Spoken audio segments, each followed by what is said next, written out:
దేవునికి మహిమ కలుగును గాక. ప్రార్థన చేసుకొని వాక్యాధ్యానం చేద్దాం.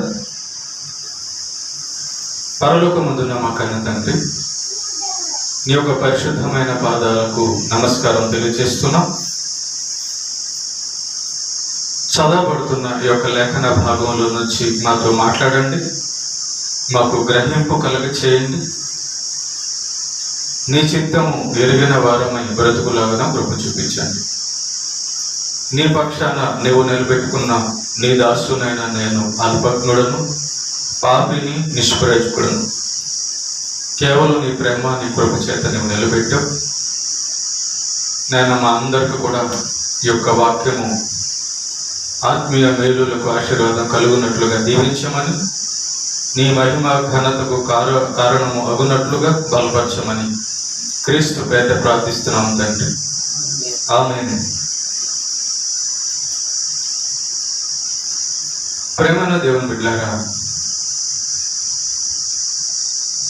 మనిషి తన శరీరాన్ని ఏది శక్తి అందిస్తుందో, తన శరీరానికి ఏది తృప్తిని కలుగ చేస్తుందో కొంత మాత్రము తెలుసుకున్నాడు. కానీ మనిషి యొక్క బ్రతుకును నడిపించేది ఏదో దాన్ని అనేకులు గ్రహించలేదనే చెప్పాలి. చాలామంది దాన్ని గ్రహించలేదు. ఏం గ్రహించలేదు అని అంటే, జీవాహారము గ్రహించలేదు. జీవాహారము, చింతపండు పులుపుగా ఉంటుందని తెలుసుకున్న మనిషి, మిరపకాయ కారంగా ఉంటుందని తెలుసుకున్న మనిషి, చక్కెర తీపిగా ఉంటుందని తెలుసుకున్న మనిషి నిత్యజీవం దేనివల్ల వస్తుందో తెలుసుకోలేకపోయారు అనేకులు కూడా. దానికి కారణాలు చాలా ఉన్నాయి. ఈరోజు ఇక్కడ కూర్చున్న ధ్యానిస్తున్న మనం అందరం కూడా ఒక సత్యాన్ని మనం తెలుసుకుందాం. ప్రేమేంద్ర పిల్లరా, లోకంలో ఉన్న మనుషులు ఏదైతే సత్యమో దాన్ని పట్టుకొనక అసత్యములో తిరుగుతూ ఉన్నారు. ఏదైతే నిత్య జీవమో దాన్ని వెదకక మరణపు మార్గంలో ప్రయాణిస్తూ ఉన్నారు. కనుక లోకానికి నిత్య జీవము దొరకలేదు. వాళ్ళు వెతుకుతున్న విధానము, వాళ్ళ ఆలోచనలు, వాళ్ళ మాటలు, వాళ్ళ పనులు వేరే కనుక వారికి నిత్య జీవము, జీవాహారము దొరకలేదు. జీవాహారం ఎందులో ఉంటుంది? నిత్య జీవం ఎక్కడ దొరుకుతుంది? ఇక్కడ కూర్చున్న మనము ఆలోచన చేద్దాం. ప్రేమ పిల్లలు, జాగ్రత్తగా విందాం. యేసు ప్రభు 2000 సంవత్సరాల క్రితం ఈ భూమి మీదకి వచ్చి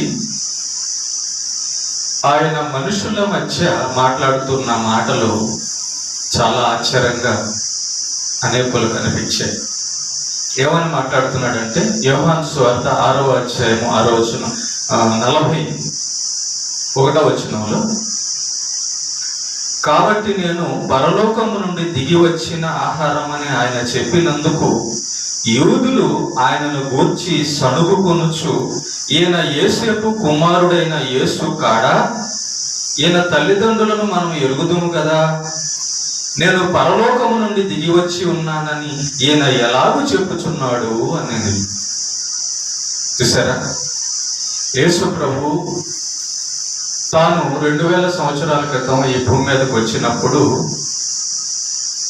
ఆయన మాట్లాడుతూ ఆయన ఎదుట ఉన్న జనాలతో ఒక మాట అన్నాడు, నేనే పరలోకము నుంచి దిగి వచ్చిన ఆహారము అన్నాడు. అప్పుడు ఆ ఇంటున్న వాళ్ళందరిలో కొందరు అంటున్నారు, ఈయన మన ఊర్లోనే ఉన్నాడు కదా, ఈయన మరియమ్మ యేసేపు యొక్క కుమారుడు కదా, నేను పరలోకం నుంచి దిగి వచ్చానని అంటున్నాడు ఏంటి అని చెప్పి వాళ్ళు అనుమానించారు, ఆశ్చర్యపోయారు. అయితే యేసు ప్రభు అంటున్నాడు వాళ్ళతో, అలా అనుమానిస్తూ సనుక్కుంటున్న వాళ్ళతో అంటున్న మాట 47వ వచనంలో మనం చూస్తే, జీవాహారము నేనే, జీవాహారము నేనే. మనము జీవులము, మనల్ని చేసిన వాడు ఉన్నాడు, మనల్ని నడిపించేవాడు ఉన్నాడు. మనకు రేపు ఏమవుతుందో మనకు తెలియదు, కానీ మనకు సమస్తము చేయగలిగిన వాడు ఉన్నాడు, ఆయనే దేవుడు.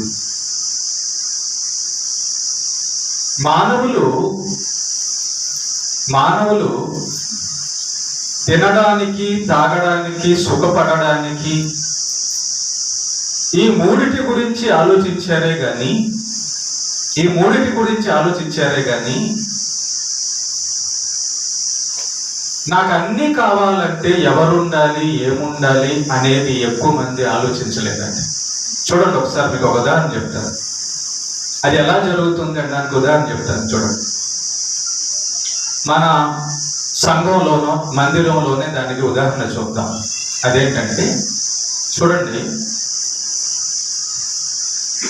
మందిరానికి వస్తున్నారు, మందిరంలో కూర్చుంటున్నారు, దేవుని వాక్యం వింటున్నారు.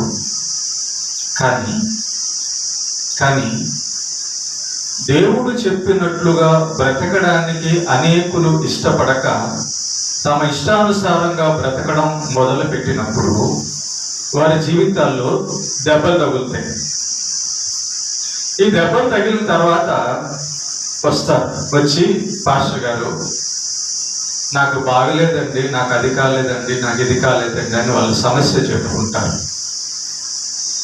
ఏంటి నా జీవితంలో ఇలాగ ఎందుకు జరిగింది, నా జీవితంలో ఈ సమస్య రావడానికి కారణం ఏంటి అని చెప్పని పరిశీలించరు. కానీ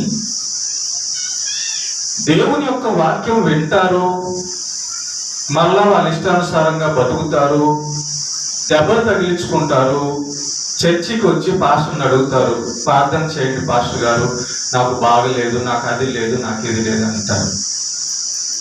ఒకసారి ఆలోచన చేద్దాము, మన జీవితంలో తగులుతున్న ఈ గాయాలేంటి, మన జీవితంలో వస్తున్న ఈ సమస్యలేంటి,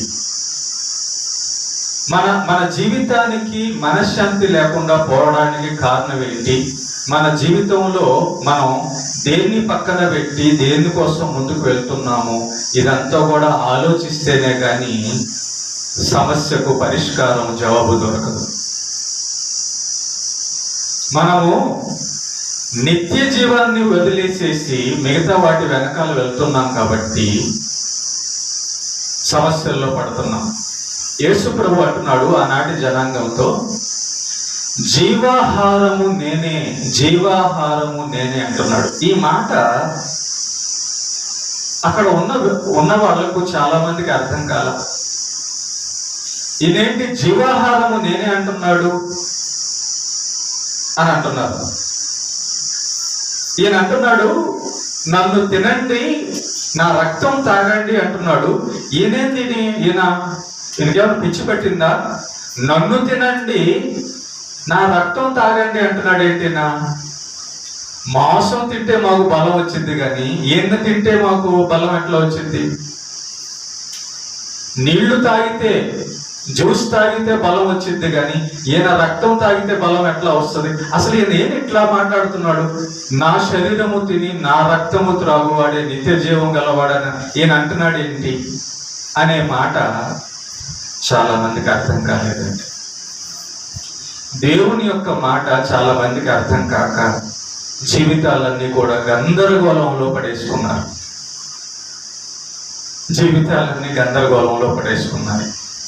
ప్రభు అంటున్నాడు, జీవాహారము నేనే. అయితే ప్రేమ దేవుని బిడ్డలారా, యేసు ప్రభు దగ్గర 12 మంది శిష్యులు ఉండేవాళ్ళు. 12 మంది శిష్యులు ఉండేవాళ్ళు. యేసు ప్రభు ఈ మాట అనేసరికి మిగతా వాళ్ళందరూ కూడా అభ్యంతరపడ్డారు. ఆ 12 మంది కాకుండా మిగతా వాళ్ళందరూ కూడా అభ్యంతరపడ్డారు. ఇదేంటయ్యా, నీ శరీరం మేము ఎట్లా తింటాము, నీ రక్తం మేము ఎట్లా తాగుతాము, అసలు నువ్వు అంటున్న మాట ఏంటి అని వాళ్ళకి అర్థం కాల. యేసు ప్రభు అంటున్నాడు 56వ వచనంలో, నా శరీరము తిని నా రక్తము త్రాగువాడు నా యందును నేను వాని యందు నిలిచి ఉందును. జీవము గల తండ్రి నన్ను పంపెను కనుక నేను తండ్రి మూలముగా జీవించుచున్నట్టే నన్ను తినువాడు నా మూలముగా జీవించును అన్నాడు. ఇదేం మాట అసలు విచిత్రంగా ఉంది. ఈయన నన్ను తినమంటున్నాడు ఏంటి?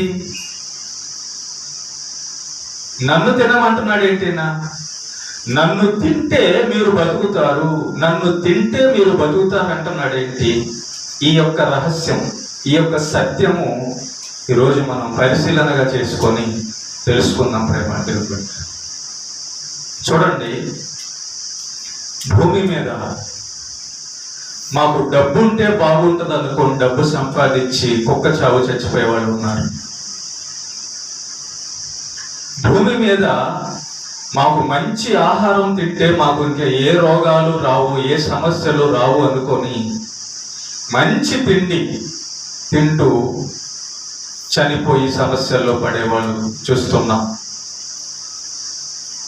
మాకు ఇల్లు ఉంటే చాలు, మాకు ఉద్యోగం ఉంటే చాలు, మాకు బలం ఉంటే చాలు, మాకు ఉద్యోగం ఉంటే చాలు, మాకు పదవి ఉంటే చాలు అని మానవులు చూడండి, మేము ఫలాన్ని ఉంటే బతుకుతామనుకొని మానవులు ఎంచుకున్న మార్గం చూడండి. మానవులు ఏమనుకుంటున్నారంటే, నాకు డబ్బు ఉంటే నేను బతుకుంటాను, నాకు తిండి ఉంటే నేను బతుకుతాను, నాకు బలం ఉంటే బతుకుతాను, నాకు ఆరోగ్యం ఉంటే నేను బతుకుతాను, నాకు ఉద్యోగం ఉంటే నేను బతుకుతాను, నాకు ఫలాన్ని ఉంటే నేను బతుకుతానని మానవుల ఆలోచన. మరి వాటన్నింటి సంపాదించుకున్న మనుషుల్ని మనం చూస్తుంటే వాళ్ళు ఏంటి చచ్చిపోతున్నారు.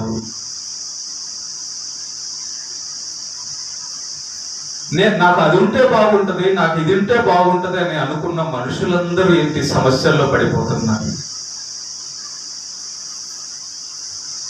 వారికి జీవాహారము దొరకలేదు. వారు డబ్బులో ఉందనుకుంటున్నారు, వాళ్ళ అన్నంలో ఉందనుకుంటున్నారు, వాళ్ళు తమ శరీరం బలంలో సమస్తం ఉందనుకుంటున్నారు. ప్రేమ దేవుని పెట్టారు. అందుకే జీవాహారం ఎక్కడ దొరుకుతుందో, నిత్య జీవం ఎక్కడ దొరుకుతుందో అనేక మంది మానవులకు అర్థం కాకుండా పోయింది. మనలో చాలా మంది భక్తులుగా సంఘానికి వస్తున్నారు, కానీ వాళ్ళల్లో కూడా చాలా మందికి ఈ విషయం అర్థం కాల. నాకు ఆరోగ్యం ఉండాలంటే, నేను మనశ్శాంతిగా ఉండాలంటే నాకేం కావాలి అనేది అర్థం కాలేదండి. భయంకరమైన విషయం ఒకటి జరిగిపోతుంటే దాన్ని అర్థం చేసుకోక దాని వెనకాల పరిగెత్తుతూ సమస్యల్లో కష్టాల్లో పడుతున్న మనిషికి దేవుడు అందిస్తున్నటువంటి గొప్ప మాటలు ఈరోజు మనం నేర్చుకుందాం. ప్రేమ ఇలా యేసు ప్రభు మనుషులందరితో అంటున్నాడు, నన్ను తినండి, నా రక్తం తాగండి, నన్ను తినువాడు జీవించును అంటున్నాడు, నన్ను తినేవాడు జీవించును అంటున్నాడు. ఆయన శరీరాన్ని మనం ఎలా తింటాం? వాళ్ళు అనుకుంటున్నారు, నువ్వు కూడా మాలాంటి మనిషివే కదా, నిన్ను మేము కోసుకొని ఎలాగ తినమంటున్నావు అని చెప్పి ఆ ఎదుట ఉన్న వాళ్ళందరూ కూడా అంటున్నారు. యేసు ప్రభు యొక్క మాటల అంతరార్థం ఎరగక వాళ్ళందరూ కూడా అంటున్నారు. యేసు ప్రభు బైబిల్లో చాలా రకాలుగా పిలువబడ్డాడు. యేసు ప్రభు బైబిల్లో వాక్యములో చాలా రకాలుగా పిలువబడ్డాడు. ఏమని?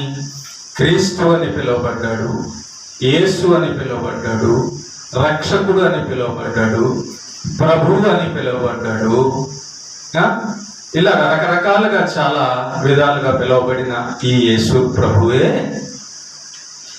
నేను వాక్యమును అని కూడా పిలువబడ్డాడు. నేను దేవుని యొక్క వాక్యమును అని కూడా పిలువబడ్డాడు. పరలోకము నుంచి వచ్చినటువంటి నేను మీకు జీవాహారము అనే మాట దేవుడు యేసు ప్రభు ఎందుకు అన్నాడంటే, పరలోకము నుంచి తండ్రి నన్ను పంపించాడు. ఆ పరలోకము నుంచి పంపించిన తండ్రి యొక్క మాటలు నా నోట మీకు చెబుతున్నాను. ఈ మాటలే దేవుని మాటలు, ఈ మాటలే వాక్యము, ఈ మాటలే మీకు జీవము అనే అర్థము యేసు ప్రభు యొక్క మనసులోని ఉద్దేశం. యేసు ప్రభు అన్నది, నా శరీరాన్ని అనగా మానవ శరీరంతో ఉన్న ఆ శరీరాన్ని కోసుకొని తినండి అంటే మనిషిగా ఉన్నప్పుడు ఆ లోపల ఉన్న రక్తం తాగండి అనే అర్థం కాదు యేసు ప్రభు అనింది. యేసు ప్రభు ఏమన్నాడంటే, వాక్యము గురించి, ఆయన మాట గురించి యేసు ప్రభు అన్నాడు. అందుకే గుర్తుపెట్టుకోండి, చాలా మందికి అర్థం కాకుండా భక్తి చేస్తుంటారు, చాలా మంది అర్థం కాకుండా లోకంలో బతుకుతుంటారు. దేవుని మాటలు అంత సులువుగా అర్థమయ్యే మాటలైతే లోకం ఇలా ఉండదు. మంచిగానే అర్థమవుతుంది మంచిగా అర్థం చేసుకునేవాడికి, అర్థం చేసుకునే వాళ్ళకు వేరేగా ఉంటుంది. ఇలా యేసు ప్రభు జీవాహారము నేనే, నా మాటలు మీకు జీవం కలిగిస్తుంది అనేసరికి వాళ్ళందరికీ కూడా నమ్మశక్యం కాల. నీ మాటలు మమ్మల్ని ఎలా బతికిస్తాయి, నీ మాటల్లో నిత్య జీవం ఎలా ఉంది అన్నట్టుగా వాళ్ళు కొంతమంది అనుకున్నారు. కొంతమందికి అయితే అసలు అర్థం కాలేదు, కొంతమంది అయితే దాన్ని నమ్మలేదు కూడా. అప్పుడు చాలామంది ఆయనకి శిష్యులు ఉండేవాడు, మనలాగే ఆయన పక్కన ఉండేవాళ్ళు అనమాట. వాళ్ళల్లో కొంతమంది ఈ మాట విన్నారు. 60 వచనంలో ఆయన శిష్యుల్లో అనేకులు ఈ మాట విని, ఇది కఠినమైన మాట, ఇది ఎవడు వినగలడని చెప్పుకొనేది. యేసు తన శిష్యులు దీని గురించి సనుగు కూర్చున్నారని తనకు తానే ఎరిగి వారితో ఇట్లనెను, దీని వలన మీరు అభ్యంతర పడుచున్నారా అనేను. యేసు ప్రభు తన పక్కన ఉన్న శిష్యులు సనుక్కోవడం మొదలు పెట్టడంగానే అనుకున్నాడు, వీళ్ళు లోపల సనుక్కుంటున్నారని తెలుసుకొని వాళ్ళతో అంటున్నాడు, నేను ఈ మాట అన్నాను కదా, నా నోటి నుంచి వచ్చే మాట మిమ్మల్ని జీవింపచేస్తుంది. నా శరీరము తిని నా రక్తం తాగేవాడే నిత్య జీవం గలవాడనే మాట అన్నాను కదా, మీకు ఈ మాట ఏమైనా ఇబ్బందిగా ఉందా, మీకు ఈ మాట ఏమన్నా అనుమానంగా ఉందా అని చెప్పి యేసు ప్రభు వాళ్ళతో అంటాడు. వాళ్ళు లోపల హృదయంలో అనుకుంటున్న మాటను బట్టి. అయితే ప్రేమైన దేవుని బిడ్డలారా, గుర్తుపెట్టుకోండి, యేసు ప్రభు మాట్లాడిన ఈ మాటలు యేసు ప్రభు యొక్క శిష్యుల్లో కొంతమందికి అభ్యంతరంగా అనిపించింది.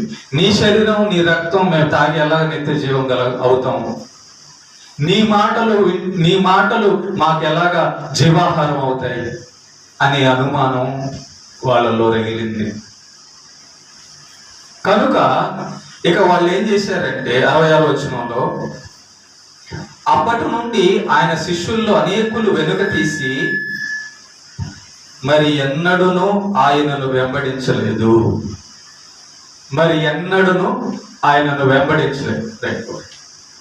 చూసారా, ఈ మాటలు విన్నాక యేసు ప్రభుకు ముందు చాలా మంది శిష్యులు ఉండేవాళ్ళు, కానీ ఈ మాటలు విన్నాక వాళ్ళు దీన్ని నమ్మలేదంట. వాళ్ళకి చాలా ఇబ్బంది అనిపించిందంట. ఇదేంటి, నా శరీరం తిని నా రక్తం తాగమంటున్నాడు, నా మాటల్లో జీవం ఉందంటున్నాడు.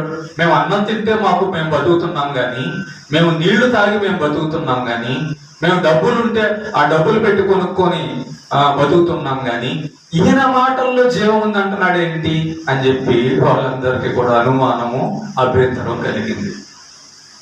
లోకానికి ఉన్నట్టుగానే. చూడండి ప్రేమ దేవుళ్ళారా, మిమ్మల్ని ఏ ఆలోచనలు నడిపిస్తున్నాయి?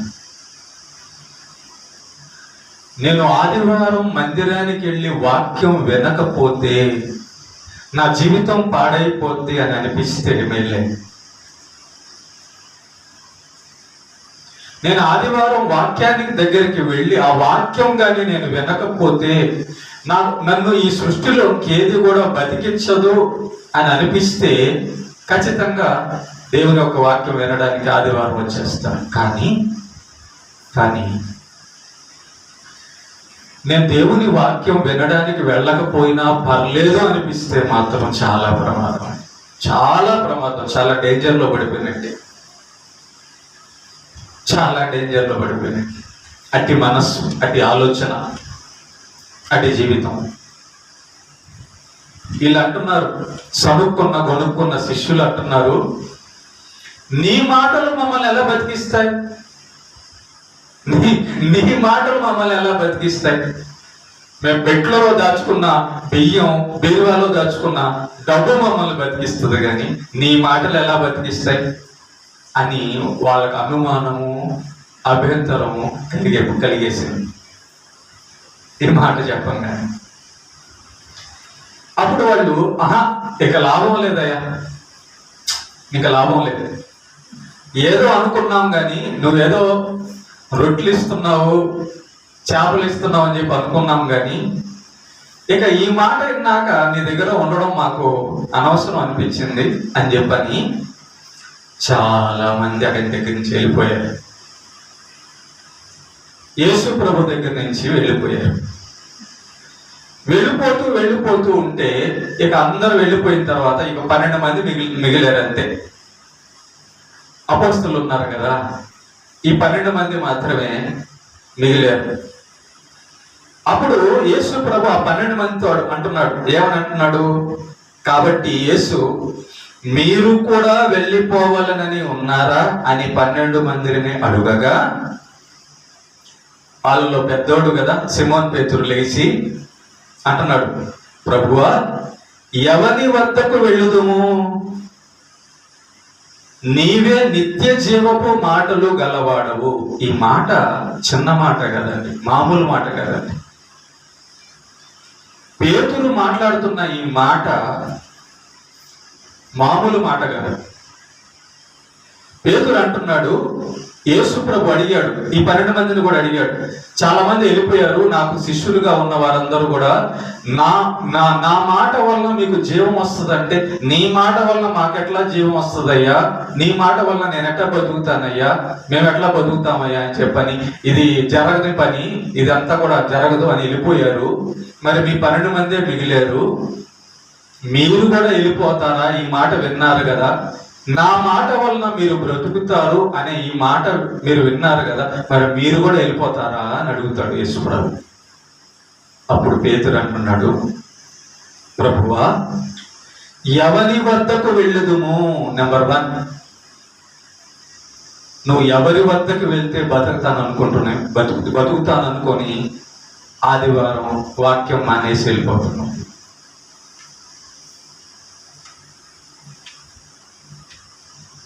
నువ్వు ఎవరితో ఉంటే బతికిపోతాను, నేను బతుకుతానని చెప్పని దేవుని వాక్యం విడిచి వెళ్ళిపోతున్నావు. పేతురు అంటున్నాడు, ఎవరి వద్దకు వెళ్ళుదుము? మేము ఎవరి వద్దకి వెళ్తే మాకు మరణం రాకుండా ఎవరు ఆపగలడు? మేము ఎవరి వద్దకు వెళితే బతకగలము? మా భవిష్యత్తు ఎవరి చేతిలో ఉంది? మేము బయట దోళ్ళ దగ్గరికి వెళ్ళడానికి జాగ్రత్త ఆలోచిద్దాం. పేతురు యొక్క మాటలు గొప్ప మాటలు. యేసు ప్రభు చెప్పిన మాటలను నమ్మిన పేతురు అంటున్నాడు యేసు ప్రభుతో, ప్రభువా, మేము ఎవరి వద్దకు వెళ్ళుదుము? గుర్తుపెట్టుకోండి, యేసు ప్రభువు దేవుని కుమారుడు, ఆయన ప్రభువు, ఆయన రక్షకుడు, ఆయన సృష్టికర్త, సమస్తము ఆయనే. ఆయన మాటే జీవము అని ఎరిగిన నమ్మిన పేతురు మాటలు చూడండి ఎట్లా ఉన్నాయో. అయ్యా, వాళ్ళంటే తెలియకుండా వెళ్ళిపోయారు, పిచ్చోళ్ళు. డబ్బుంటే బతుకుతాము, మనుషులుంటే బతుకుతాము, అన్నం ఉంటే బతుకుతాము, అది ఉంటే బతుకుతామని వెళ్ళిపోయారయ్యా, పిచ్చోళ్ళు. ఆ వెళ్ళినోళ్ళందరూ అక్కడ బతుకుంటారా? ఆ వెళ్ళిన వాళ్ళందరూ బతుకుంటారా? ఎవరి వద్దకు వెళుతాము? మమ్మల్ని బతికిచ్చేవాడు ఎవడో, మాకు నిత్య జీవం ఇచ్చేవాడు ఎవడో, నువ్వే కదా అని ఎరిగాడు పేతురు. గుర్తుపెట్టుకోండి, దేవుని యొక్క మాట, దేవుని యొక్క వాక్యము నన్ను బతికిస్తుంది, నన్ను నిలబెడుతుంది, నాకు ఆరోగ్యం ఇస్తుంది, నన్ను కాస్తుంది అని ఎవరైతే తెలుసుకుంటారో వాళ్ళే యేసు ప్రభు యొక్క మాట దగ్గర నిలబడిపోతారండి. యేసు ప్రభు యొక్క మాటల యొక్క శక్తిని తెలుసుకుంటారు వాళ్ళండి. యేసు ప్రభు యొక్క మాటలో ఉన్న ఆ యొక్క శక్తిని గుర్తించి యేసు మాట కంటే ఇంకేది కూడా ఈ లోకంలో విలువైంది కాదు అని చెప్పని దేవుని మాట దగ్గర నిలబడతారు. పేతురు చూడండి, యేసు ప్రభు దగ్గర నిలబడిపోయాడు. పేతురు యేసు ప్రభు యొక్క మాట దగ్గర నిలబడిపోయాడు. ఈరోజు పేతురు మంచి భక్తుడుగా పరదైసులో ఈ రోజుకి కూడా ఉన్నాడు. మన మధ్య వాక్యములో కూడా ఆయన గురించి చదువుతున్నాము. మన మధ్య ఆయన వాక్యంలో వ్రాయబడిన ఆయన యొక్క జీవితం గురించి మనం చదువుతున్నాము. ఈరోజు పరదేశంలో కూడా పేతురు గారు ఉన్నారు. పేతురు గారు అన్న మాట ఏంటో తెలుసా? ప్రభువా, మేము ఎవరి వద్దకు వెళతాము? ఏం గుర్తించాడో, ఏం కనుగొన్నాడో ఆ పేతురు మాటల్లోంచి మనం కూడా చూద్దాం. యేసు ప్రభు అన్నాడు, నేనే జీవాహారము అన్నాడు. నేనే జీవాహారము అంటే నా మాట ఈ సృష్టిని కలిగించింది. నా మాటే నిన్ను బ్రతికించగలదు, నా మాటే నిన్ను నిలబట్టి స్థిరపరచగలదు అన్నాడు యేసు ప్రభు. దీన్ని ఎంతమంది నమ్మారు, దీన్ని ఎంతమంది కనుగొన్నారో ఒకసారి ఆలోచించాడు ప్రేమ దేవుని. ఎప్పుడైనా కూడా దేవుని యొక్క మాటకి దూరంగా వెళ్ళకుండా ఉండాలి అనే ఆలోచన మంచిదే. అది కనుగొనిన మనస్సు. ఒక రహస్యం చెప్తాను, జాగ్రత్తగా ఒక రహస్యం చెప్తాను. మనకి దొంగలు అని అంటే ఎవరిని దొంగ అంటాం అనుకుంటాం మనం? దొంగ అంటే సహజంగా ఏం తీసుకుపోతారు? దొంగలు అంటే ఏం తీసుకుపోతారు అనుకుంటాం మనం? దొంగ అని అంటాం కదా. ఏం తీసుకొని పోతారు అనుకుంటాం? దొంగలు అంటే ఏమేమి తీసుకుపోతారు? ఏమా? డబ్బు కానీ, బంగారం కానీ, వస్తువులు కానీ, మనుషుల్ని కానీ, ఇవన్నీ తీసుకెళ్ళిపోతారు. వాళ్ళనే దొంగ అంటాం, అంతేనా? ఒక భయంకరమైన దొంగతనాన్ని నేర్పించిన దొంగ గురించి ఒకసారి చూపిస్తాను చూడండి. మత్తయి సువార్త 13వ అధ్యాయము 18-19 వచనాలు చూడండి. ఒకసారి చదవండి. మత్తయి సువార్త 13వ అధ్యాయము 18-19 వచనాలు. సరే, నేను చదువుతున్నాను చూడండి. యేసు ప్రభు శిష్యులతో ఒక మాట చెప్తాడు, ఒక ఉపమానం చెప్తాడు. అదే ఉపమానం అంటే విత్తువాని గురించిన ఉపమానం. మనందరికి తెలిసిందే కదా.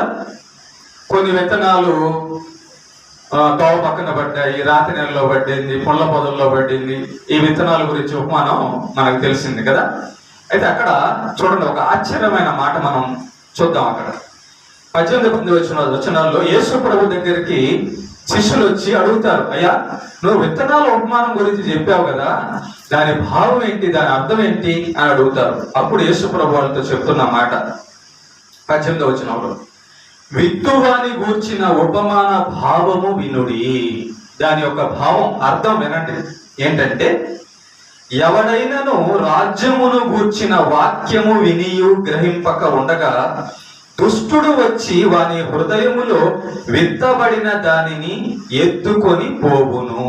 తోవ పక్కన విత్తబడిన వాడు వీడే. దుష్టుడు వచ్చి అంట వాక్యాన్ని ఎత్తుకొని పోతున్నాడంట. వీడికి వాక్యంతో ఏం పని? వాక్యం వాడి హృదయంలో ఉంటే వీడికి ఏం నష్టం? అసలు ఆ వాక్యం వాటిని ఏం కలగజేస్తుంది? వాడికి ఏం ఉపయోగం కలిగిస్తుంది? దుష్టుడు అంటే సాతాను. యేసు ప్రభు విత్తనాల ఉపమానంలో భావంగా శిష్యులకు చెప్తూ అంటున్నాడు,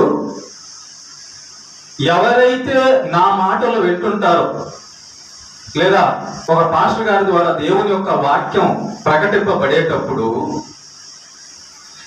ఆ వాక్యం వినడానికి రాకపోయినా వాడిని దుష్టుడు ఆపినట్టే. నెంబర్ 1. నెంబర్ 2, వినడానికి వచ్చిన వాళ్ళల్లో ఈ యొక్క వాక్యము, ఈ యొక్క యేసు మాట వాళ్ళ లోపల గ్రహింపకపోయినా దుష్టుడు వాళ్ళల్లో పనిచేసినట్టే. నెంబర్ 2, నువ్వు నిద్రపోతున్నావు అనుకో, ఎవరు నీలో పనిచేస్తున్నాడు అని అర్థం? దుష్టుడు. చూడండి జాగ్రత్త, యేసు ప్రభు అంటున్న మాట జాగ్రత్త. తర్వాత విత్తబడిన వాక్యాన్ని ఎత్తుకొని పోవును, దుష్టుడు ఎత్తుకొని పోవును. వీడు వాక్యాన్ని దొంగిలించే దొంగ, యేసు ప్రభు యొక్క మాటలను తీసుకొని పోయే దొంగ. హృదయములో నుంచి మనం ఇప్పుడు నేను మాట్లాడే మాటలు చెవుల్లోంచి మీ మనసులోకి వెళ్తాయి. ఓకేనా? ఈ మనస్సులోకి వెళ్ళిన మాటలు నిలబడితే ఓకే, కానీ సంవత్సరాల నుంచి పాస్టర్ గారు చెబుతున్న ఈ మాట మీ హృదయములో నిలబడి ఉందా? జాగ్రత్తగా నిలబడిందా నిలబడలేదా అనడానికి కూడా ఉదాహరణ చెప్తాను. జాగ్రత్తగా మనం ఒక విత్తనం నేల లోపల వేసి రోజు నీళ్లు పోస్తున్నాం అనుకో, అది పెరగదా? మొక్క పెరగదా? పెరుగుతుంది కదా. పెరిగి చెట్టు పెద్దదై పువ్వులు వచ్చి తర్వాత ఏమొస్తాయి? కాయలు వస్తాయి. అవునా? అప్పుడు అది పండింది, అది పెరిగింది, అది చెట్టు అయింది అని మనం అనుకుంటాం. అప్పుడు దాన్ని మామిడికాయ చెట్టు అని, నిమ్మకాయ చెట్టు అని అంటాం. ఓకేనా? చూడండి, దేవుని యొక్క మాట కూడా ఒక విత్తనం లాంటిది. దేవుని యొక్క మాట కూడా ఒక విత్తనం లాంటిది. ఈ దేవుని యొక్క మాట అనే విత్తనము నీ హృదయము అనే నేలలోకి వెళితే అక్కడ అది పడి అది మొలకెత్తాలి, అది పెద్దదవ్వాలి, అది అభివృద్ధి చెందాలి, అది పువ్వులు పూయాలి, అది కాయలు కాయాలి. అంటే దేవుని యొక్క వాక్యము నిన్ను ఏ విధంగా రూపించాలనుకుంటుందో, ఏ విధంగా చూడాలనుకుంటుందో ఆ స్వరూపము నీలో ఏర్పడమే నీ హృదయములో ఈ మాట పనిచేసిందని, ఉందని అర్థం. ఒకవేళ దేవుని యొక్క ఈ వాక్యం వినబడుతున్న ఈ వాక్యము నీ లోపల నిలబడకపోయినా, ఈ వాక్యము నీలో పనిచేయకపోయినా మన ఆ ఆత్మీయ జీవితం ఎదగదు. కారణం ఏంటంటే సాతాను ఎత్తుకొని పోవుట. అమ్మా, సాతాను ఎత్తుకొని పోవుట. చూడండి, వీడు బంగారం దొంగలించలేదు, డబ్బు దొంగిలించలేదు, మిగతా ఏవి దొంగిలించలేదు. కానీ ఎవరైతే యేసు ప్రభు మాటలు వింటున్నారో ఆ మాటలు వాళ్ళ హృదయములో ఉండకుండా తీసుకెళ్ళిపోతారు. ఏమండి, సాతానుకు తెలిసిన రహస్యము మనిషికి తెలియలేదనే కొరకు. సాతానుకు తెలిసినటువంటి రహస్యము, సత్యము మానవులలో అనేక మందికి తెలియలేదు. అందుకే ఇందాక యేసు ప్రభు నేనే జీవాహారం అనగానే నువ్వెలా జీవాహారం అయ్యా అని చెప్పి వెళ్ళిపోయారు. అంటే వాళ్ళ లోపల సాతాను పనిచేశాడు. నా మాట వలన మీరు బ్రతుకుతారని యేసు ప్రభు చెప్పంగానే నీ మాట వలన, ఉత్త మాట వలన, నీ మాట వలన మేమెట్టా బ్రతుకుతామయ్యా అని చెప్పని వెళ్ళిపోయారు. కానీ పేతురు మాత్రం అవును ప్రభువా, నీవే నిత్య జీవపు మాటలు గలవాడవు. అంటే నీ మాట మేము వింటే, నీ మాటను మేము హృదయంలో పెట్టుకుంటే, నీ మాట ప్రకారం మేము నీ మాట ప్రకారం మేము చేస్తే, నువ్వు ఏది చేయమన్నావు అది చేస్తే నిజంగా మేము నిత్య జీవం అవుతాము, నిజంగా మమ్మల్ని బ్రతికిస్తున్నది నీ మాటే అని పేతురు గ్రహించాడు. తేడా చూడండి జాగ్రత్తగా. యేసు ప్రభు అంటున్నాడు, ఆయన మాటలు వినబడేటప్పుడట సాతాను ఒక పని చేస్తాడట. ఆయన మాటలు ఎక్కడైతే వినబడుతున్నాయో, ఆయన సత్యమైన మాటలు ఎక్కడైతే వినబడుతున్నాయో అక్కడ సాతాను వచ్చి చేసే పని ఏంటంట, ఎవరైతే వింటున్నారో ఆ వినే వాళ్ళని విననీయకుండా చేయడము, ఎవరైతే వింటున్నారో ఆ వినేవాళ్ళు దానిని పట్టుకోకుండా చేయడము, ఎవరైతే వింటున్నారో ఆ వినేవాళ్ళు దాన్ని హృదయంలో పెట్టుకోకుండా చేయడము, ఎవరైతే వింటున్నారో ఆ వింటున్న వారి లోపల ఆ వాక్యం ఉండకుండా చేయడము వాడికి ఉన్నాయి. చూసారా? అంటే సాతానికి తెలిసిపోయింది దేవుని యొక్క మాటలో మనిషి బ్రతుకుంది. దేవుని యొక్క యేసు ప్రభు యొక్క మాటలో మనిషికి బాగుంది, మనిషి భవిష్యత్తు ఉంది. యేసు ప్రభు యొక్క వాక్యములో మనిషి జీవితం బాగుపడుతుంది. యేసు ప్రభు యొక్క మాటల్లో మనిషికి ఆశీర్వాదం ఉందని తెలుసుకున్న సాతాను ఆయన మాటలు వారిలో పని చేయకుండా వాడు పని చేస్తున్నాడు. గుర్తుపెట్టుకోండి, మన యొక్క హృదయము ఏ రకంగా ఉందో దాన్ని బట్టి మన యొక్క జీవితం కూడా ఉంటుంది. ఇప్పుడు యేసు ప్రభు యొక్క మాటలు మనం ధ్యానిస్తున్నాం, యేసు ప్రభు యొక్క మాటలు మనము ఆలోచన చేస్తున్నాం. జాగ్రత్తగా, చాలా మందిలో 99% మంది ఎలా ఆలోచిస్తున్నారో చూడండి ఒకసారి. 99% మంది ఎలా ఆలోచిస్తున్నారో చూడండి. నాకు యేసు ప్రభు మాట లేకపోతే నాకు బ్రతుకు లేదు, యేసు ప్రభు మాట లేకపోతే నా జీవితం సరిగా మంచిగా నీతిగా నడవదు, యేసు ప్రభు మాట లేకపోతే నాకంతా కూడా సమస్య అనుకునే వాళ్ళు ఎంతమంది ఒకసారి ఆలోచించారు. అలాగా ఆలోచన చేయడం లేదు అంటే వాళ్ళకు సత్యం అందడం లేదు, సాతాను వాళ్ళ లోపల పనిచేస్తున్నాడని అర్థం. యేసు ప్రభు ఇక్కడ ఏమంటున్నాడంటే, సాతాను వచ్చి దేవుని యొక్క మాటలు ఎవరైతే వింటున్నారో వాళ్ళ దగ్గర నుంచి ఆ మాటలు తీసుకెళ్ళిపోతాడట. అంటే ఇప్పుడు సాతాను చేస్తున్న పనేంటో తెలుసా? సాతాను చేస్తున్న పనేంటో తెలుసా? ఏ వాక్యమైతే దేవుడు మనకు ఇస్తున్నాడో, ఏ వాక్యం వలనైతే మనం నిత్యం జీవిస్తామో, ఏ వాక్యం వలనైతే మనం పవిత్రులు అవుతామో, ఏ వాక్యము వలనైతే మన జీవితం బాగుంటుందో, ఏ వాక్యం వలనైతే మనం పరలోకం వెళ్తామో, ఏ వాక్యం అయితే మనకు జ్ఞానం ఇస్తుందో, ఏ వాక్యం అయితే మనకు మంచి భవిష్యత్తును పరలోకం ఇస్తుందో ఆ వాక్యాన్ని మన లోపల పడకుండా, ఆ వాక్యం మనం వినకుండా, ఆ వాక్యం మనలో పని చేయకుండా వాడు పనిచేస్తుంటాడు.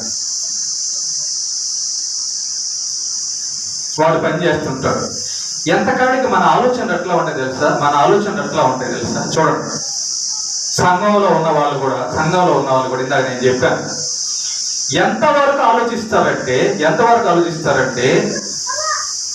ఒక ఆదివారం చర్చికి వెళ్ళకపోయినా పర్లేదులే అనుకుంటారు, కానీ పనికి వెళ్ళకపోతే ఎలా మా కష్టం ఎలా తీరుతుంది? తేడా చూడండి. ఈ వారం నేను చర్చికి వెళ్ళకపోయినా పర్లేదు, కానీ నేను పలానా అతని దగ్గరికి వెళ్ళకపోతే నా సమస్య ఎలా పోద్ది? చూసారా?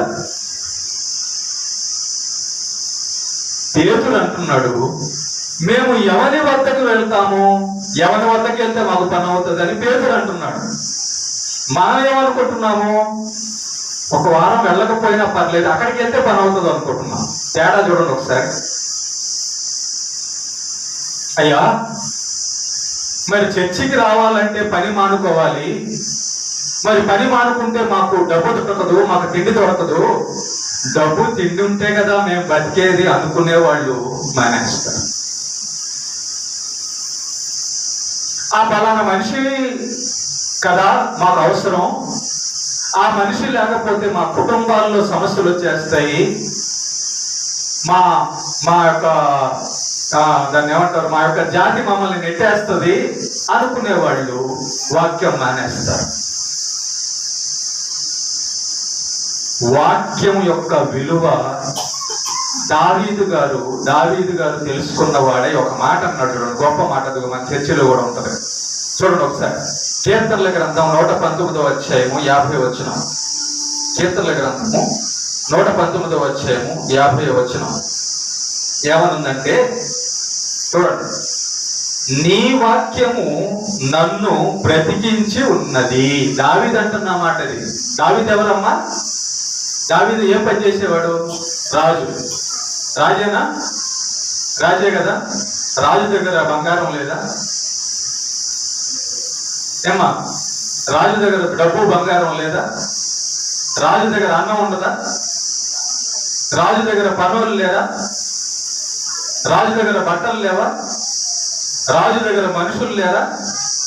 మరి దావీదేంది నీ వాక్యం నన్ను బతికిస్తుంది అంటున్నాడు. బంగారం బతికించింది అనాలి, మనుషులు బతికిస్తారనాలి, ఆహారం బతికిస్తుంది అనాలి, కానీ దావీదు ఏమంటున్నాడు? దేవా, నీ వాక్యము, నీ మాటలు నన్ను బతికిస్తాయి, నీ వాక్యము నన్ను బ్రతికించున్నది, నా బాధలలో ఇదే నాకు నెమ్మది కలిగించుచున్నది. చూసారా రహస్యం? దావీదు భక్తుడు కనిపెట్టిన రహస్యం, పేతురు భక్తుడు కనిపెట్టిన రహస్యం మనం కనిపెట్టకపోతే ఇంకా మనకేమర్థమైనట్టు? ఇక్కడ కూడా రాసి ఉంటుంది, మనుష్యుడు దేవుని మాట వలన జీవించును. ఇది నువ్వు నమ్ముతున్నావా? యేసు మాట లేకపోతే నాకు సమస్య అనుకుంటావా? యేసు మాట లేకపోయినా పలానా దగ్గరికి వెళ్తే నాకు పని అవుతుంది అనుకుంటున్నావు? ఒకసారి ఆలోచించుకో. చాలా మంది యేసు ఈ మాట చెప్పంగానే అభ్యంతరపడి వెళ్ళిపోయారు యేసు ప్రభు దగ్గర నుంచి. నీ మాట వలన మేము ఎట్ట బతుకుతాం? నీ మాట వలన మా సమస్యలు ఎట్ట తీరుతాయి? ఒక చిన్న ఉదాహరణ చెప్తాను, జాగ్రత్తగా. చిన్న ఉదాహరణ చెప్పి నేను ముగించేస్తాను. ఒక చిన్న ఉదాహరణ చెప్తాను. బతుకుతామని చెప్పి మనం డాక్టర్ దగ్గరికి వెళ్తాం కదా, బాగలేనప్పుడు, అవునా? బతుకుతామని చెప్పి మనం డాక్టర్ దగ్గరికి వెళ్తాం కదా. వెళ్ళిన తర్వాత ఆ డాక్టర్ పేరు చదివి, అయ్యా నీ పేరు తెలుసుకోవడానికి వచ్చానంటే ఇంక నేను వెళ్ళిపోతాను అని మనం వచ్చాము. డాక్టర్ దగ్గరికి వెళ్తాం, సమస్య చెప్పుకుంటాం, ట్రీట్మెంట్ తీసుకుంటాం, వస్తాం. వచ్చిన తర్వాత ఆయన మందులు ఇస్తాడు కదా. ఆ మందులు వేసుకునే ముందు, ఇదిగో పలానా డాక్టర్ నామమున నేను మందులు వేసుకుంటున్నాను అని వేసుకుంటావా? అట్లా వేసుకోవా? పలానా సుబ్బయ్య డాక్టర్ పేరున ఈ డోలో 650 వేసుకుంటున్నాను అంటావా? అనవు. పోనీ ప్రపంచంలో ఉన్న ఏ డాక్టర్ పేరునైనా ప్రార్థన చేస్తే జబ్బు తగ్గిపోద్దా? కానీ నజరేయుడైన యేసుక్రీస్తు నామములో ప్రార్థన చేస్తే స్వస్థత వస్తుంది. ఏంటది?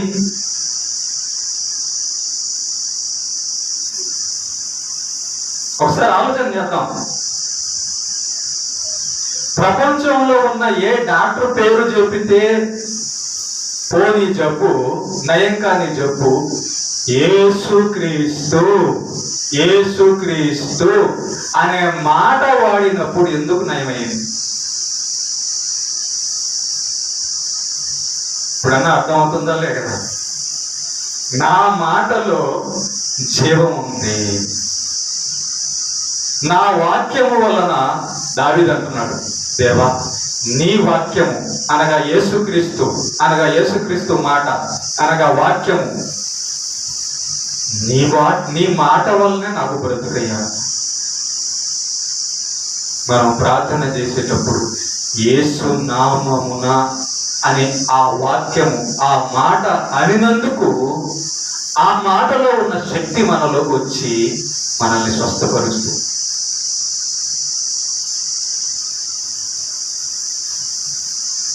ఈ సంగతి అర్థం కాకుండా, ఈ సంగతి తెలియనీయకుండా సాతాను అనేకులను యేసు మాటలో యేసు వాక్యములో ఉన్న సత్యము, యేసు మాటలో ఉన్న శక్తి అనేక జనాలు పొందనీయకుండా వాళ్ళని ఎక్కడికెక్కడికో తీసుకెళ్ళిపోతాడు.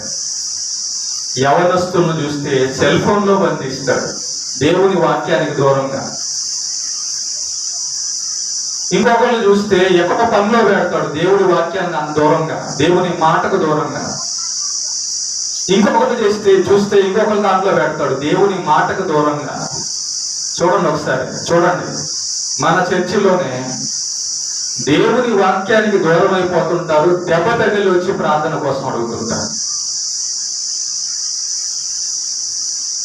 ఏం జరిగిందంటే దేవుని వాక్యానికి మాటకి దూరం అవడం వల్ల దెబ్బ తగిలింది. ఎవరు కొట్టారు? సాతాను కొట్టాడు. ఎందుకు కొట్టాడు? వాడు వాక్యం తీసుకెళ్ళిపోయాడు. మనం ఆ వాక్యం ఉంటే బాగుంటామని వాడికి తెలుసు కాబట్టి వాక్యం వినకుండా చేసి మనల్ని దెబ్బ కొట్టాలని కొట్టేశాడు. దానికి కారణం మనమే. పేతురు అంటున్నాడు యేసు ప్రభుతో, అయ్యా నేను ఎవరి దగ్గరికి వెళ్తున్నాను? డాక్టర్ దగ్గరికి వెళ్ళవా పేతురు గారు? డాక్టర్ కూడా మనిషే. ధనవంతుడు బాగా, మీ ఊర్లో బాగా డబ్బున్నోడి దగ్గరికి వెళ్ళవా పేతురు గారు? ఆ డబ్బున్నోడు కూడా మనిషే. నీ బలం నీ శక్తి పనికిరాదా పేతురు గారు? నేను కూడా మనిషినే. ఎవరి వద్దకు వెళ్ళుదుము? నిత్య జీవం ఇచ్చేది నీ మాటే, నువ్వే. వాళ్ళంటే బుద్ధిహీనులే వెళ్ళిపోయారయ్యా. నువ్వే జీవం ఇచ్చేవాడు, నువ్వే సృష్టికర్తవు, నువ్వే రక్షించేవాడు అని ఎరగక వెళ్ళిపోయారు. నేనెక్కడికి వెళ్ళను, నీ పాదాల దగ్గర ఉంటా. నీ పాదాల దగ్గర ఉంటేనే నాకు జీవం, నాకు ఆరోగ్యం, నాకు అన్ని. నీ మాటే నన్ను రక్షిస్తుంది. అదే దావీదు అన్నాడు, నీ వాక్యము నన్ను బ్రతికిస్తుంది. ఇలాగ అర్థమైంది. అసలు మీకు ఇలాగ అర్థమైందా వాక్యం? ఇంత గొప్ప శక్తి కలిగింది దేవుని మాట అని అర్థమైతే గుర్తుపెట్టుకోండి. నేను ఇందాకన్నా విత్తనం పడితే అది మొలిస్తే అది చెట్టయి అది పువ్వులు పూసి కాయలు కాయడం అంటే ఏంటంటే, ఇక జీవితంలో ఎవరు వద్దన్నా, ఏ కష్టం వచ్చినా, ఏ పరిస్థితి వచ్చినా, నాకు అమ్మో నేను మందిరానికి వెళ్లకుండా అసలు ఆగడం అనేది జరగదు. మందిరానికి వెళ్ళాలంతే, వాక్యం వినాలంతే అనే స్థితి రావడమే కాయలు కాయడం. అర్థమైందా? చెట్టయ్యి, విత్తనం చెట్టయ్యి అది పువ్వులు పూచి కాయలు కాయడం అంటే అర్థమైందో తెలుసా? ఏ పనున్నా, ఎవరు పిలిచినా, ఎలాంటి పరిస్థితి అయినా నాకు యేసయ్య కావాలి, మందిరం కావాలి, ఆయన వాక్యం కావాలి. ఒక చిన్న ఉదాహరణ చెప్తాను. మేము ఎప్పుడైనా వాక్యానికి ఆబ్సెంట్ అయ్యానా, మందిరానికి ఆబ్సెంట్ అయ్యానా? అదే కాయలు కాయడం అంటే. గుర్తించడం అంటే దేవుని వాక్యములో ఉన్న శక్తి, దేవుని వాక్యములో ఉన్న భద్రత గుర్తించడం అంటే అదే. ఎప్పుడైతే ఏ పేతుడు అయ్యా నీ మాటే మాకు నిత్య జీవం అని ఎరిగాడో దేవుడు అతన్ని నిలబెట్టేశాడు. ఇది ఎరగక చాలా మంది ఇది ఎరగక దేవుని వాక్యంకి నుంచి పక్కన తప్పించే సాతాను వలలో పడిపోతున్నారు. వాళ్ళు ఏం చూస్తున్నారంటే ఆ కష్టాన్ని చూస్తారు, ఆ డబ్బుని చూస్తారు, ఆ మనిషిని చూస్తారు, వాళ్ళని చూస్తారు, ఇంకో దాన్ని చూస్తారు, కానీ దేవుని మాటలో ఉన్న శక్తిని చూడలేకపోతున్నారు. దేవుని మాటలో ఉన్న శక్తిని కనిపెట్టినోడు ఇక దాని నుంచి పక్కకెళ్ళడు. యోబుని సాతాను దేవుని వాక్యం దగ్గర నుంచి, దేవుని మాట దగ్గర నుంచి పక్కకు తొలగించాలనుకున్నాడు. వాడు వల్ల కారణం ఏంటి తెలుసా? ఏవు దేవుని యొక్క కాళ్ళు అట్లాగే పట్టుకో అన్నాడు, దేవుని వాక్యం అట్లాగే పట్టుకో అన్నాడు.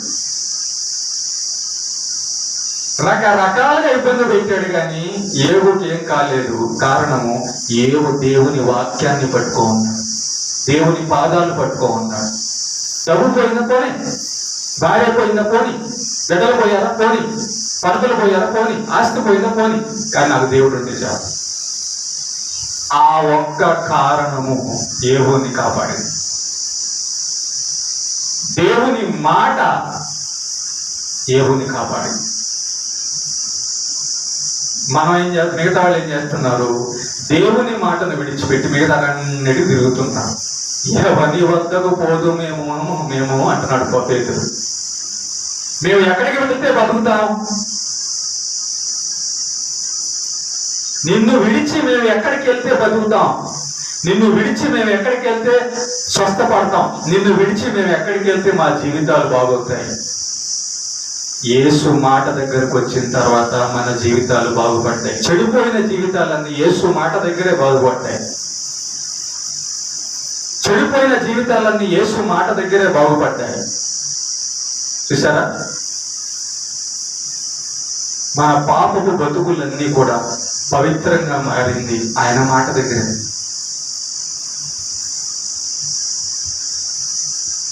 మనకు దిక్కుగా ఉన్నది ఆయనే, మనల్ని ప్రేమించింది ఆయనే, మనకు సర్వము ఈ వాక్యమే ప్రేమింది ఉంటున్నాను. ఈ సత్యాన్ని ఎవరైతే తెలుసుకుంటారో, ఈ వాక్యమే నన్ను బతికిస్తుందని ఎవరైతే తెలుసుకుంటారో, ఇంకెప్పుడు కూడా వాక్యానికి ఆబ్సెంట్ అవడు, వాక్యానికి విరుద్ధంగా నడుచుకోడు.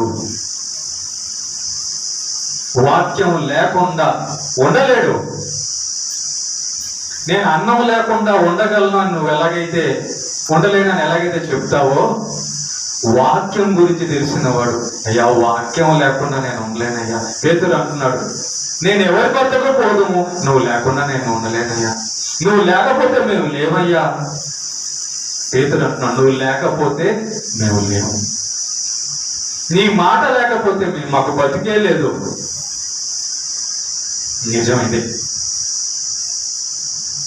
యేసు మాట విడిచి నువ్వు ఎక్కడ బతకలేదు. యేసు పాదాల దగ్గర ఉంటే నిత్యజీవం.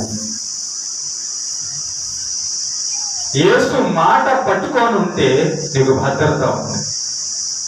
యేసు మాట పట్టుకొని ఉంటే నీకు ఆదరణ ఉంది, ప్రేమ ఉంది. మన మధ్య ఉన్నటువంటి హెప్సిబమ్మ యేసు మాట వల్లనే, బంధువులు ఉన్నారు, స్నేహితులు ఉన్నారు, కానీ ఆమె నిలబడింది యేసు మాట వలన మన దగ్గర. ఆ దేవుని మాటే మన మధ్య నిలబెట్టిందామని. కనుక ప్రేమ బిడ్డరా, యేసు మాట వాక్యం అనేది అంత గొప్పది. ఆ మాటలో మనకు అన్నీ ఉన్నాయి. అంతే, ఆ మాటలోనే, దేవుడి మాటలోనే మనకు అన్నీ ఉన్నాయి.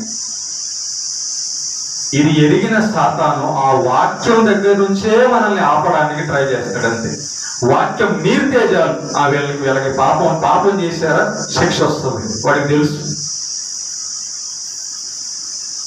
ఆదాము అవ్వల్ని కూడా ఆజ్ఞ మీరించింది. అందుకే దేవుని మాటలో నిలబడి ఉంటే బాగున్నారు, దేవుడు మాట నుంచి పక్కకు తొలిగారు, శాపము మరణం. చూసారా ఏమా? కనుక దేవుని యొక్క వాక్యం అనేది చాలా ముఖ్యమైనది. దేవుని వాక్యమే మనల్ని బతికిస్తుంది. ఆయన మాటే మనల్ని బతికిస్తుందండి. ఆయన మాటే మనల్ని రక్షిస్తుందండి. ఓకేనా? ఎప్పుడు కూడా దేవుని యొక్క వాక్యం దగ్గర నుంచి ఈ రోజు నేను వెళ్ళకూడదు అనే నిర్ణయం ఎప్పుడు కూడా తీసుకోవాలని జీవితంలో. మిగతా నిర్ణయం ఏదైనా ఒక మనిషిని పోగొట్టుకోండి, ధనాన్ని పోగొట్టుకోండి, దేన్ని ఎంత కష్టమైన వస్తే రాని అనుకోండి, కానీ దేవుని మాట దగ్గర నుంచి పోగొట్టుకోవద్దు. దేవుని మాటని పోగొట్టుకోవద్దు. అది అంత విలువైంది. ఓకేనా? అర్థమైందా? దేవునికి మహిమ కలుగు.